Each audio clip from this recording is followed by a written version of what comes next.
Greetings one, my name is Rejnols, and today is official launch day for Set 2 for Star Wars Unlimited, so I hope you all opened whatever you wanted to open in your boxes, cases, whatever product you got. And to those that might have not gotten as much product as you wanted, this video might just be for you, because today we're taking a look at Yellow Tarkin deck that I found on Star Wars Unlimited database. This deck is Tarkin Space by Ace Attack. However, the deck we're actually playing is something I made a little bit myself, but most of the cards that I use are more expensive upgrades. We'll get to the deck, but we're talking like, Darth Vader or a Devastator, legendary cards that not everyone might have. However, if you are on a budget or just getting started and want to try out this deck, then head over to Star Wars database and take a look at Ace Attack's deck. It is very, very cheap. Right now it's listed as $33.37 on TCG Player, which is, the same price as what? 8 booster packs, something like that? There is basically no rares in the deck. You got something like triple Dark Raid and the single Assault Cruiser, but other than that, I think it's all commons and uncommons. And my version of the deck has worked very well in testing, so I imagine this one also works pretty damn decent. Now heading over to my version of the deck, it's a little bit more expensive as I was saying, because we're including a few more units, such as Darth Vader. We're also not using the Pirate Battle Tank, which is a really good card because it's not Imperial, and I tried to make mostly a fully Imperial deck to take advantage of Tarkin's ability. In any case, as I said, if you don't have Darth Vader, if you don't have all of these cards or don't want to spend the money on it, that's fine. Just play the other version I showed you earlier, and I'm sure it'll work just completely fine. Anyways, my version of the deck, as I said, is a little bit different. We are using a lot of the same cheap units. ISB Agent, TIE LN Fighter, Outland TIE Vanguard, Snow Trooper Lieutenant, 7th Fleet Defender, Dark Trooper. These are all just solid units. Some of them are from the first set, some of them are from the second set, some of them are from the starter sets, but overall they shouldn't be a big issue to get a hand on. Then we have the triple Dark Raid, which is a really card that I was looking at and being a little bit meh about, but it works out so well with a lot of the vehicles we're running in this deck. So you might notice that we have no 5-cost vehicles to pull out with this, and we only have 2 vehicles that cost more than 5. So if you don't know, triple Dark Raid lets you search the top 7 cards of your deck for a vehicle and then play it for 5 less.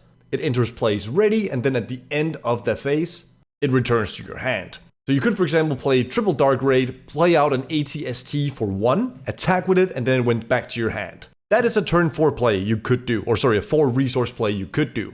You could also do a 6 resource play with the Assault Cruiser, which comes in, kill something with Ambush. You then get to ready it afterwards, because Ambush is one thing, and then you get to ready it afterwards. Then kill another thing, and potentially get 2 additional resources that way. I haven't been able to pull that one off quite yet, but in theory, it's a very neat thing to do. However, let's say you don't get the ATST and the Assault Cruiser, then what do you do? Well, if you hit a TIE LN Fighter and nothing else, it'll feel really bad, but even if you hit like a TIE Advanced, you get to play the TIE Advanced, give out the experience tokens, and then swing with the TIE Advanced, potentially removing, a Sentinel in space, or just adding 3 more damage to something. That's not completely terrible either. If you get to play a lurking TIE Phantom, you get to swing for 4, and it's hard to remove because it cannot be defeated by something like Power of the Dark Side. So that's not completely terrible either. Obviously, you'd like to hit those bigger things for a bigger swing, but it's not completely horrible to hit something like a 7th Fleet Defender that just gets to attack and remove something, lose its shield, and then bounce back to your hand for you to play again next turn. Swoop Down is another big part of this deck. Because we are so space heavy and we're giving out experience tokens to grow our units, being able to remove a big thing from the ground arena can be the difference between winning and losing games. My favorite card in this deck, however, has to be Crosshair. Crosshair is probably not the greatest card in this set, and honestly, you could probably find something that's a little bit better in this deck than Crosshair. That being said, it is very fun to get Crosshair to like 5 or 6 power, and then get to attack him, or attack with him, without actually attacking with him. You just get to snipe enemy units and remove them, and he just stays on the board until they play some kind of hard removal. Then you have some support cards like No Good to Me Dead. Let's say they deploy their leader, you don't have a way to deal with that right now, or you just want to force damage and not let them attack with the leader. You can use that on them, or if they play something big. You have Surprise Strike to help you deal more damage to the base or get through a big sentinel. And Overwhelming Barrage to deal more damage with your own unit, as well as, hit things in different arenas. So if you build a very big space unit, but your opponent just keeps playing ground and avoiding you in space, well, you can get to remove some of those units with Overwhelming Barrage. Then we of course have Darth Vader in the deck. We are running a lot of 3-cost units. And once again, if you don't hit a 3-cost unit, it's not completely terrible to hit, say, a Snowtrooper Lieutenant and an ISB Agent. You play, whichever one you want first. Snowtrooper Lieutenant lets you attack with a unit, so you choose another unit you have in space to attack with. Then the ISB Agent lets you reveal an event from your hand. You get to deal 1 damage to something. Maybe you need that 1 damage to help Vader kill something, or you need to finish something off. Or maybe you get, ISB Agent and Outland TIE Vanguard. The Vanguard lets you give an experience token to the ISB Agent or another unit that costs 3 or less. In general, anything you hit with Vader in this deck is pretty damn decent. And I think that's what I have to say about the deck. My sideboard includes 2 Devastators. This is a card that I think might fit in the deck, especially with triple Dark Raid. It would still be an 8 cost to play because you reduce the cost by 5, but you could put in a Devastator, use the ability to deal 8 damage to something because you have 8 resources when you play it with triple Dark Raid, and then you get to swing for 10 in space and have a Sentinel, so that can probably block a lot of your opponent's damage, but it could also just straight up win the game at, 8 resources swinging for 10.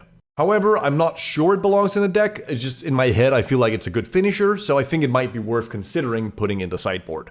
Alright, that was all I had to say about the deck. Let's head over to Karabast and play a few games and see how it goes.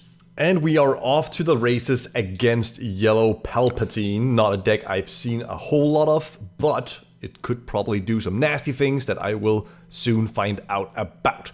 Our starting hand, ISB Agent, triple Dark Raid, Swoop Down. We have some turn 1 plays. I'm not loving the ISB Agent first because we are going first, so we have to play this. Because there's no point in playing the Outland TIE Vanguard. I'll hold on to it. We'll see if it works. I don't think I mentioned this in my last video, but I don't record videos where I only win games. I just record videos of me playing the game. If I win, that's nice. If I lose, who cares? It's a card game. You win some, you lose some. And any amount of games that I play right now and show you will not fully represent what deck is good or bad. So I figure it's better for me to just, play the game and take it as it goes than think more about it than we need to. Alright, so let's see here. Palpatine Yellow, probably playing a lot of sneak attack things, so Swoop Down would probably be very nice to hold on to. Overwhelming Mirage might be a little bit too late, so we'll resource that one. And we will also resource out the Crosshair for now. Alright, I forgot that we're actually not going first, we're going second, which makes the ISB Agent so much better. We'll reveal Swoop Down, deal 1 damage to the Colonel here. We will then use Tarkin to make this a 2/4 and pass.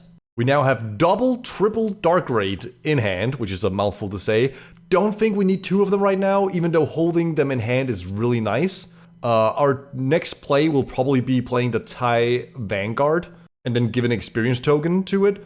But we could also triple Dark Raid, look for something. Both options are very tempting. I'll throw away the Swoop Down for now because we didn't draw any of our space units. So having that in hand right now doesn't do a whole lot for us. I think I will go ahead and kill off the Colonel here. We'll see what he plays. He plays the Super Laser Technician. That's fine. We will go and play the Outland TIE Vanguard. We'll then use Tarkin to... We'll buff up the Vanguard instead of the ISB Agent. He's outside of kill range from the Super Laser Tech. And here we have the Assault Cruiser probably going out. The best thing we can do with the Assault Cruiser is hit it with triple Dark Raid, which we didn't. We drew it instead, so for now it just goes into the discard pile. Oh, and speaking of triple Dark Raid, there is one. Twin Pod Clout Car. Restored 2. Okay. Well, we could play at that same game, but I think instead of that, for now, we will just give the experience token to the TIE Vanguard. He's probably gonna hit base and heal himself. Yup, absolutely. So this will bounce back to his hand, so I'm just gonna hit his base, because, I'd rather take the 4 damage on base and then let him play that again.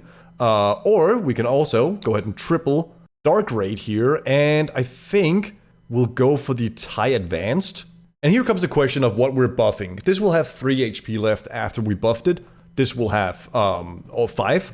And Palpatine green, he could play the bounce card, which names I'm forgetting right now. I'll go ahead and give it to the ISB agent just to spread out our experience tokens a little bit. We'll then go ahead and hit his space for 3 because I think it's more important for us to deal damage to his space than it is to trade out with his units. Alright, into the next round. No good to me dead could come in useful. He is on 6 resources now. I don't think Crosshair will do much for us in this matchup, so I'll go ahead and resource him. He hits us with the no good to me dead. That is completely fine. 4 resources. Is there anything he could do that I'm not thinking about right now?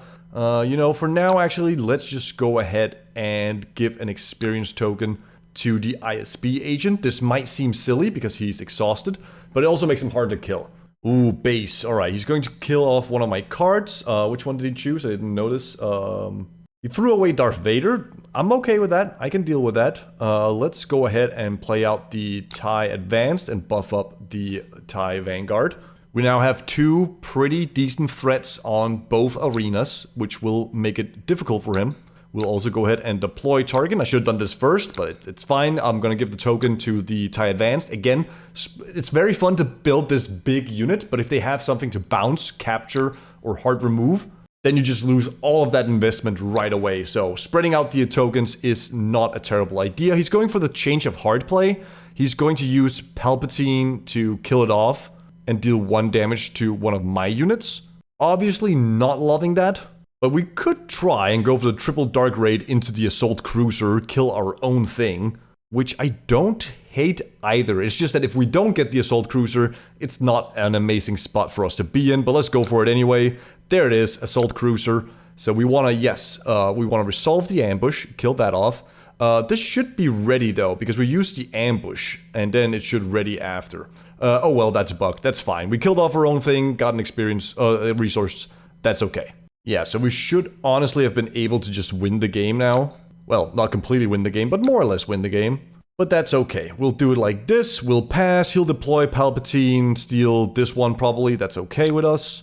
We'll go ahead and resource. Let's just go ahead and resource the swoop down. That's fine.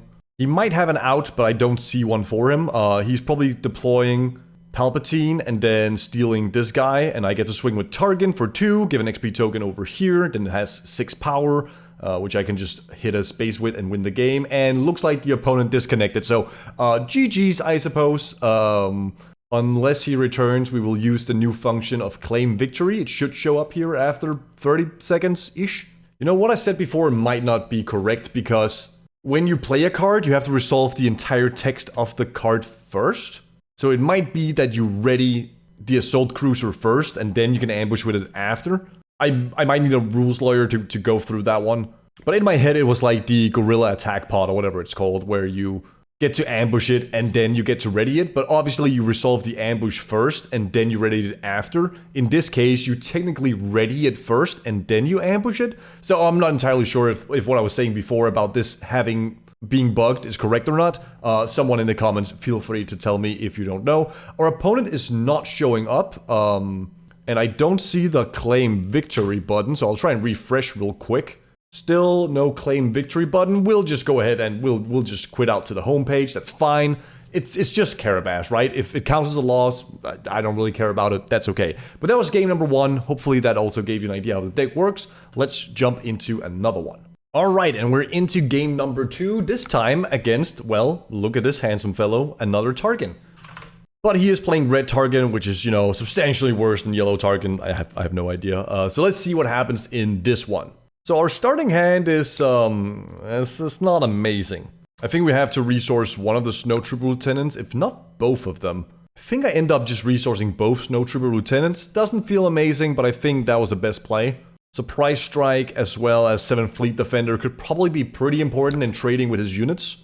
If you're unaware, like, the best way to deal with Tarkin is obviously to just kill off his units so he doesn't get to buff them. The issue is if Tarkin sometimes ends up lane dodging, like, you know, what's going on right now, you don't have a way to deal with them. And when you don't have a way to deal with them before they get some experience tokens, something like Surprise Strike that lets you, you know, trade up can become very important. Alright, 3 resources. Our options here are quite limited. I think our best play is to resource a Surprise Strike for now. And then we can play out either the 7th Fleet Defender or the ISB agent, deal 1 damage to the Legion Snowtrooper, and then give an experience token to the ISB agent to start building that unit. Looks like he is buffing up the 1st Legion Snowtrooper. You know, maybe we should just race him in space and see if we can beat him out on damage. That might be an option. Let's give it a go. Let's play out the 7th Fleet Defender and see where he takes it from here. Because we have a way to trade with ground units in the way of swoop down. So we do have a way of dealing with his ground units. It just needs to, you know, come up. Alright, now we have a pretty decent play in putting down the ISB agent and killing off the Death Star Stormtrooper. And then following that up with a Phase 3 Dark Trooper. So I think that is our go-to play. Let's go ahead and resource the Surprise Strike. I know I said Surprise Strike are good to hold, but with the rest of the cards in my hand, I figured Surprise Strike was the one that was least worth it. So we'll play the ISB agent, we'll show Surprise Strike, and we'll kill off the Death Star Stormtrooper. And I imagine he's either playing something or further buffing the 1st Legion Snowtrooper. Yeah, he decided to further buff him, that's completely fine with me. I'll go ahead and play out the Phase 3 Dark Trooper, putting up a wall so he doesn't hit our base. He just goes for the swing on the Dark Trooper, that's fine. We don't have any more resources, let's just push the damage on his base. Plays out a Sentinel himself, and he passes, and so shall we. Alright, now things get interesting, because we get to play out Crosshair and deploy Tarkin, which means that we can, in theory, get him to free attack this turn. Let's go ahead and resource the ATST for now, because we'd rather have more plays. He's going for the Overwhelming Barrage. 6 damage being dealt out will kill off our 2 units and remove the shield, most likely. And in theory, he could use it to remove Crosshair, which is not an option I love. So another option we do have is playing out the TIE Advanced and buffing up the 7th Fleet Defender, then using Tarkin's ability, buffing it up further, then deploy Tarkin and swing for 2 at the Cell Block Guard, and then buffing either the TIE Advanced or the 7th Fleet Defender. Because I don't feel like playing Crosshair just for him to be removed is a great play. Then again, I'm forcing him to trade units. Then again, he could also just deploy Tarkin himself, and then make it so he doesn't actually die from taking the 2 damage hitting Crosshair. What is going on here? Is my opponent still here? Oh, it's okay, it bugged out. Alright, cool. Right, so he didn't kill off the TIE LN fighter for some reason. I'm not sure what happened there. I'll go ahead and play the TIE Advance because I like that play better anyway, so we'll go ahead and buff up the 7th Fleet Defender. I'm imagining he'll deploy Tarkin here and just swing at me. Looks like Carabas might be having some issues. I'm not entirely sure because my opponent's not really doing anything. Oh, here we go. Yeah, there you go. Tarkin deployed. Alright, so for now, we'll just swing at his base for 3. He'll swing for 2, buff up the Sentinel. That makes sense. I'll use my ability here to buff up the 7th Fleet Defender.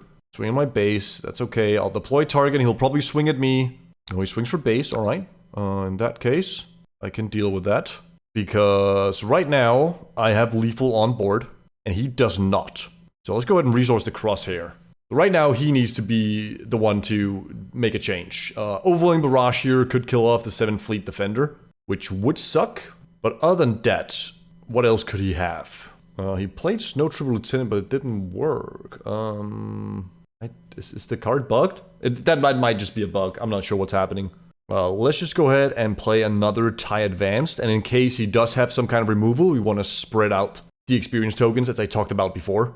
I'm going to imagine he would have used Snowtrooper Lieutenant to attack with Grand Moff Tarkin to kill off my Tarkin.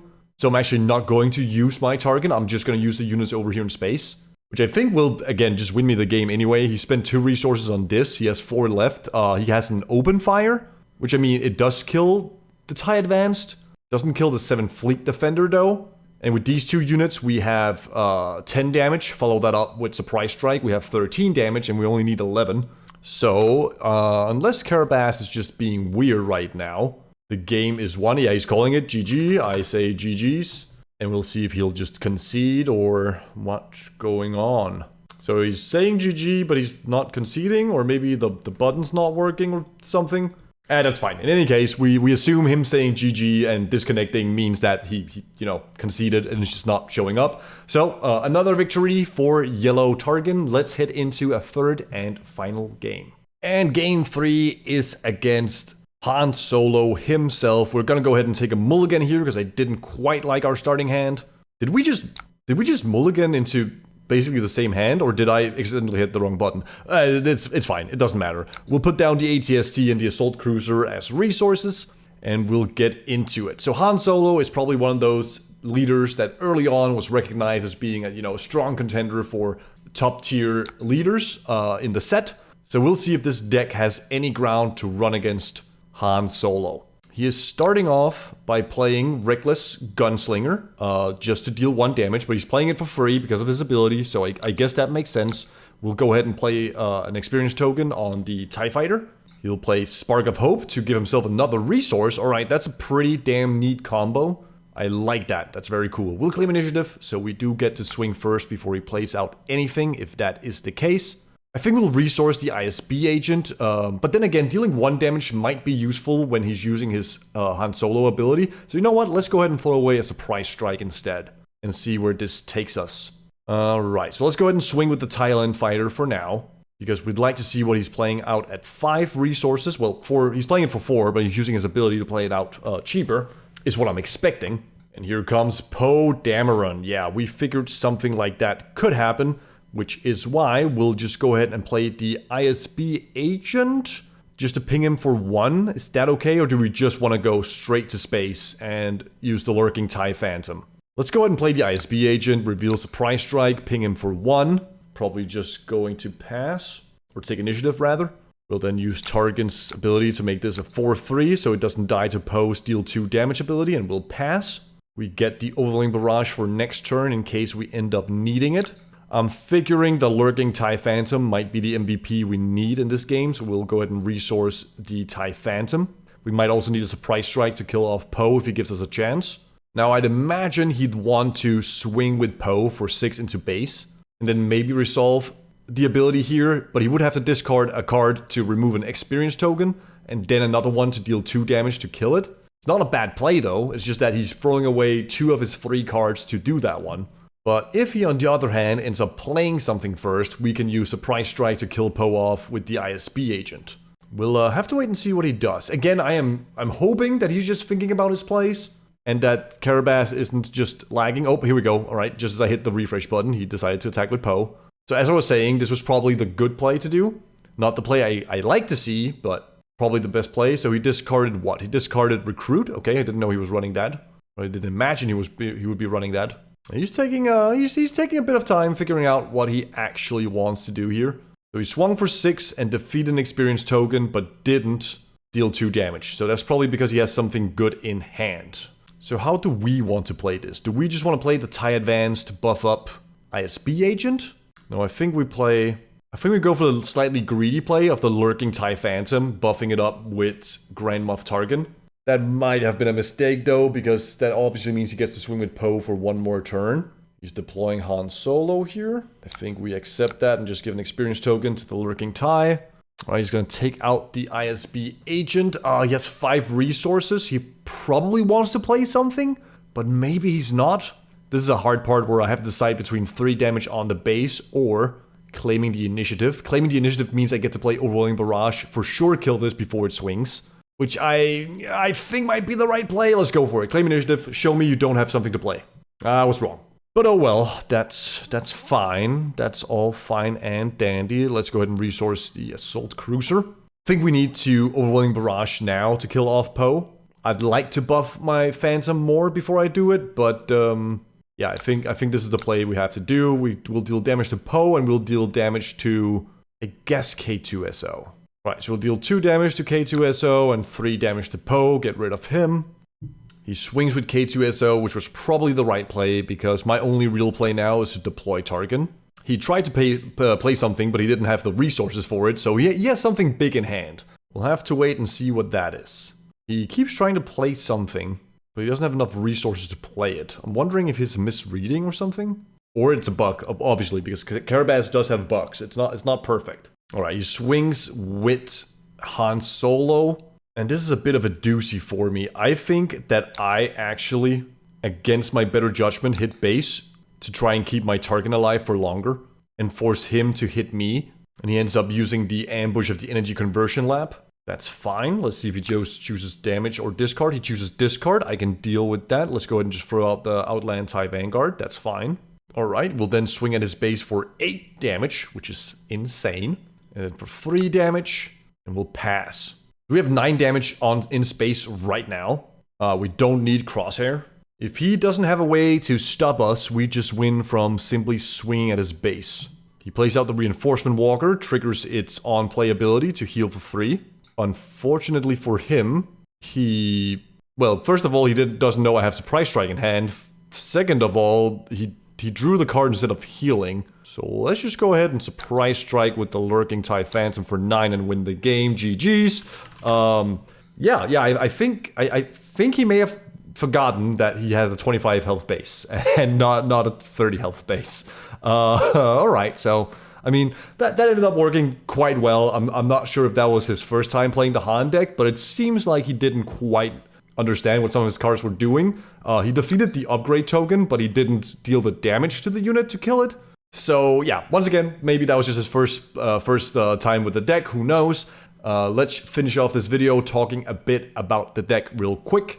Alright, so that was my version of Space Tarkin, Yellow Tarkin, whatever you want to call it. In general, there's no cards here that I immediately see as something that needs to be replaced. You can probably argue that some cards should go down to 2 copies to add in something else. That's a talk we can have another time. In general, I'm really happy with how the deck works. You have a lot of space units, which is something that a lot of decks just don't play, right? Many decks just have 6 to 9 space units, and they're mostly there to, fill the gap in between other units. But this deck is actually, a space-focused deck. We have ground units as well, though, so we can play both sides, but our power is mostly in space, which makes it hard for opponents to deal with us because, they use Takedown, Dark Side, Power of the Dark Side, stuff like that to kill space units they can't deal with otherwise. But a card like Lurking TIE Phantom cannot be defeated that way. So now they actually have to play space units to answer this deck, and some decks probably just don't really want to do that, because if they do that, then they change up the entirety of the rest of the deck because they have to remove cards to add in more space. As you saw in that first game, however, we can still play ground, buffing up ISB agents early on or pulling out stuff with Vader. We still have options to play ground, it's just that our primary win condition is through space. And if our opponent tries to race us by staying on the ground and letting us be in space, we have Swoop Down to help us trade up. Because Swoop Down makes something as small as a TIE Fighter into a 4/1. So in theory, for 2 resources, you can trade into, a 3 or a 4 resource card on ground. You might even be able to survive the attack because they also get -2 for it. Then you have No Good to Me Dead to help you buy time if you're not able to kill it. You also have Surprise Strike to help push damage on the base or again, kill something. Same with Snow Trooper Lieutenant. Triple Dark Raid, even if you don't hit the big things, if you hit a TIE Advanced, giving out those 2 experience tokens and having a 3/2 ready to swing can also make a big difference. Overall, I think the deck worked really well. Changes I would make right now, nothing really. I would probably look to go down to 2 copies of Crosshair, maybe 2 copies of the ATST as well, and then find something else to add. But I think this works just fine, and you can definitely refine the deck, but that's something to think about. So let me know in the comments below what cards you would add or change in this deck. Remember that there is a cheaper version without Darth Vader that you can find on svu.db. Thank you so much for watching, and if you enjoyed it, feel free to hit the like and subscribe button. Until I see you again, I hope you have a wonderful time.